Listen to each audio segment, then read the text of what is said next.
একটু একটু করে আমি সবগুলো ভেজে নিলাম কি সুন্দর হালকা লালচে করে।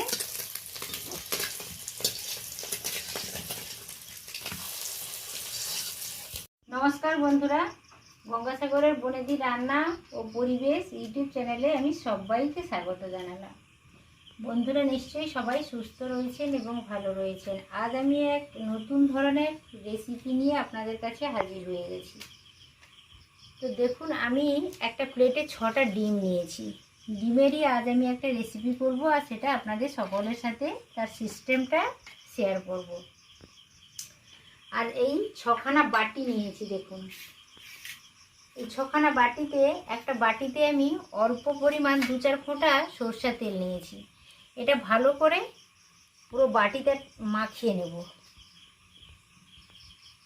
ডিমেরই আজ আমি একটা ভাপা রেসিপি করব। এটা হয়তো আপনারা আগে খেয়েছেন, অনেকে খাননি, কিন্তু আমি যেই পদ্ধতিতে করছি ওই পদ্ধতিতে যদি আপনারা করেন, এটা খেতে অনেকটা সুস্বাদু লাগে। সবসময় একই টাইপের রান্না খেতে ভালো লাগে না, তাই মনে হলো যে অন্য ধরনের কিছু একটা রেসিপি আজ করি এবং সবার সাথে সেটা শেয়ার করি। তো তাই আমি বসে গেছি। দেখুন, ভিডিওটা পুরোটা দেখার অনুরোধ থাকলো। এই দেখুন, আমি 6টা ডিম নিয়েছি, 6টা বাটি একই মাপে নিয়ে নিয়েছি। তো একই ধরনের আমি 6টা বাটি নিয়েছি আর 6টা ডিম নিয়েছি। এবার যে কাজটা করতে হবে, দেখুন এইভাবে ডিমটা হালকা করে একটু ভেঙে নিতে হবে, যাতে ভেতরের কুসুমটা না ভেঙে যায়। খুব সাবধানে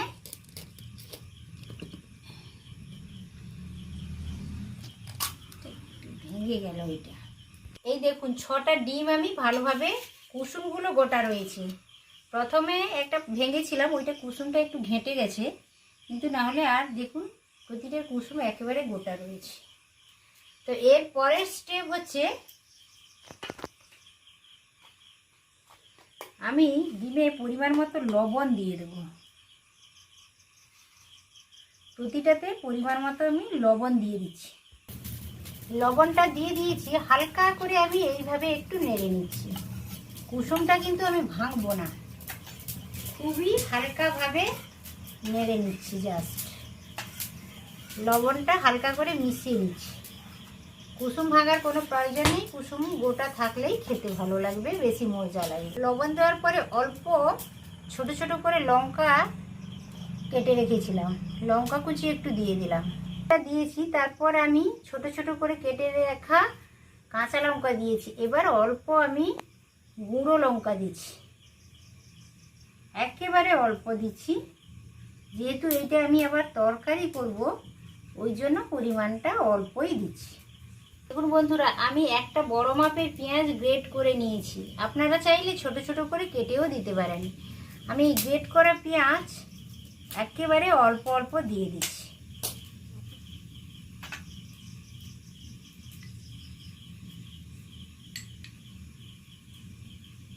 সমস্ত কিছু দেওয়া হয়ে গেছে।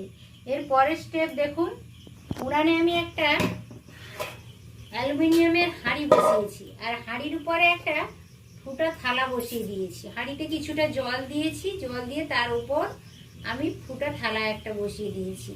দেখুন, আমি জালও লাগিয়ে দিয়েছি, জালটা ভালোভাবে জ্বলছে, জল ফুটছে আর ভেপার বেরোচ্ছে। এতেই আমি বাটিগুলো বসিয়ে দিচ্ছি। আমি তো এইভাবে করে নিচ্ছি, আপনারা চাইলে একটা কড়াইতে জল দিয়ে তাতে স্ট্যান্ড একটা দিয়ে দেবেন, দিয়ে এইগুলো বাটিগুলো বসিয়ে দেবেন, তার উপরে একটা ঢাকনা চাপিয়ে দেবেন। এবার ঢাকনাটা চাপিয়ে দিলাম। এই দেখুন, আমি হালকা করে ঢাকনাটা খুলে নিলাম। আমার হাতে এই যে একটা কাঠি দেখতে পাচ্ছেন, এই কাঠিটা দিয়ে দেখব হয়েছে না হয়নি। এই দেখুন, হয়ে গেছে। যদি না হতো তাহলে এইটার গায়ে লেগে থাকতো। হয়ে গেছে, পুরো 10 মিনিটের মধ্যে কমপ্লিট হয়ে যাবে। বাটিগুলো আমি তুলে নিচ্ছি। এটা খুব সহজে করা যায়, চটজলদি করা যায়, ডিম সিদ্ধ করার ঝামেলা নেই, কোনো কিছু না। এর পরের 3টে বাটি আমি বসিয়ে দিলাম। বন্ধুরা 3টা তো আমার কমপ্লিট হয়ে গেছে। আমি পরে দেখুন আর 3টা আমি সেকেন্ড ব্যাচে আবার বসিয়েছিলাম। কতটা ফুলে উঠেছে দেখুন। কাঠির সাহায্যে আমি দেখছি ভেতরটা কাঁচা থেকে গেল না। এই দেখুন কাঠির গায়ে কিছু লাগছে না, এর দ্বারা বোঝা যাচ্ছে যে ভেতরটাও ভালোভাবে কুক হয়ে গেছে। তো এগুলো আমি নামিয়ে নেব। আর এই তরকারিটা করার জন্য এই দেখুন আমি পেঁয়াজ, বড় সাইজের 2টো পেঁয়াজ গ্রেট করে নিয়েছি গ্রেভির জন্য। আদা বাটা রসুন বাটা নিয়েছি 1 চামচ, আদা বাটা, আর একটা বড় সাইজের টমেটোকে গ্রেট করে রেখে দিয়েছি, আর কয়েকটা কাঁচা লঙ্কা। তো এইভাবে তরকারি যদি রান্না করা যায় তো খেতে খুবই অসাধারণ লাগে। ভাত, রুটি, পরোটার সাথে যে কোনো খাবারের সাথে এটা সার্ভ করা যায়। একটা চামচের সাহায্যে সাইডগুলো আমি প্রথমত খুলে নিচ্ছি। এই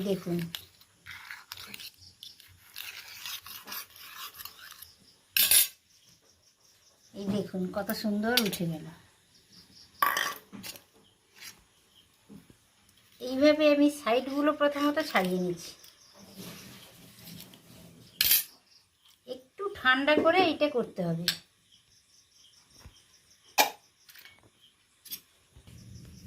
এই দেখুন 6টা ডিমের ভাপা বাটি থেকে আমি তুলে নিয়েছি।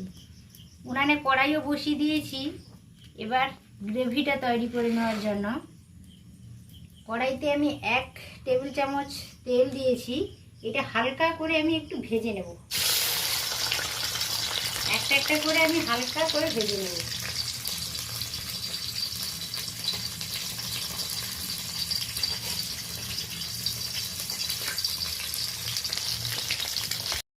একটু করে আমি সবগুলো ভেজে নিলাম, কি সুন্দর হালকা লালচে করে।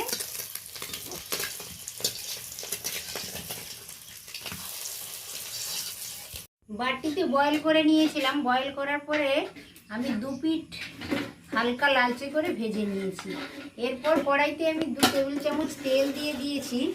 মুখ ফাটিয়ে 3টা এলাচ দিয়ে দিলাম, আর ছোট্ট 2টো দারুচিনি স্টিক ফোড়নের জন্য। ফোড়নটা অনেকটা লালচে হয়ে গেছে, ফুটে গেছে ভালোভাবে। ফোড়ন থেকে একটা মিষ্টি গন্ধ ছাড়তে শুরু করেছে। এই পর্যায়ে আমি পেঁয়াজ কোড়াটা দিয়ে দিলাম। ফোড়নের সাথে পেঁয়াজ কোড়াটা ভালোভাবে উল্টে পাল্টে আমি নেড়ে নিচ্ছি। টমেটো পিউরিটা দিয়ে দিলাম।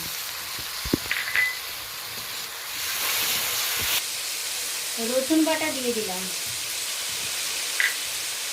আদা বাটা দিয়ে দিলাম, সব আধা চামচ করে দিলাম। 6টা ডিমের জন্য আধা চামচ করে আমি আদা বাটা আর রসুন বাটা দিয়ে দিলাম। লবণ দিয়ে দিলাম স্বাদ মতন। হালকা আঁচে আমি মশলাটা রেডি করে নিচ্ছি। টমেটো, পেঁয়াজ ফোড়নের সাথে আদা রসুন দিয়ে ভালো করে আমি কষিয়ে নিলাম। বেশ ভাজা ভাজা গন্ধ আসছে, কাঁচা গন্ধটা চলে গেছে। পেঁয়াজের রস, টমেটোর রসটাও একেবারে কমে গেছে। এই পর্যায়ে আমি কিছু গুঁড়ো মশলাটা অ্যাড করে দেবো।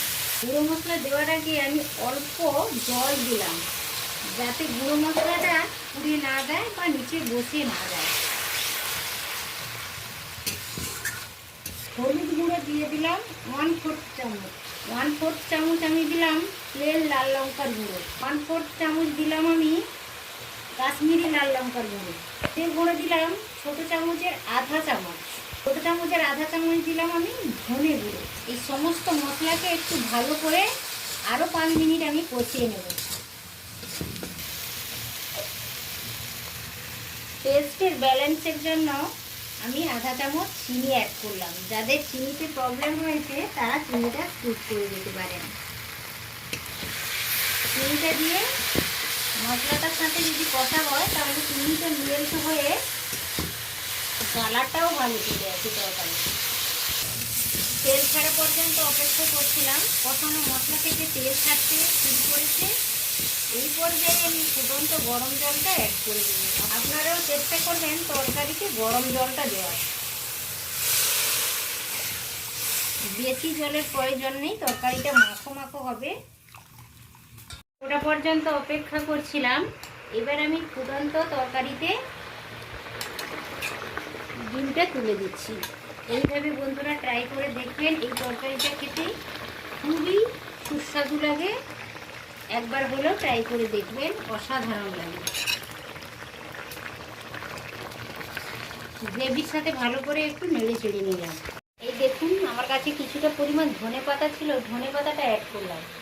ধনেপাতা তো এই ডিমের তরকারিতে অসাধারণ লাগবে। কাঁচা লঙ্কা দিয়ে দিলাম। এই দেখুন বন্ধুরা, ডিমের বাটি ভাপা রেসিপি আমার কমপ্লিট হয়ে গেছে। আমি উনান থেকে নামিয়েও নিয়েছি। দেখুন কতটা লোভনীয় হয়েছে। তো বন্ধুরা, এইভাবে ছোট্ট ছোট্ট ভিডিও পেতে আমার চ্যানেলকে অবশ্য সাবস্ক্রাইব করে বনেদি বাড়ির বন্ধু হয়ে যাবেন। আজ এই পর্যন্ত। রেসিপিটা ভালো লাগলে একটি লাইক দেবেন আর পরিচিতদের মধ্যে শেয়ার করবেন। আজ তাহলে আসি বন্ধুরা, আবার দেখা হবে অন্য ভিডিওতে অন্য রেসিপির সাথে। সবাই সুস্থ থাকুন, ভালো থাকুন। নমস্কার।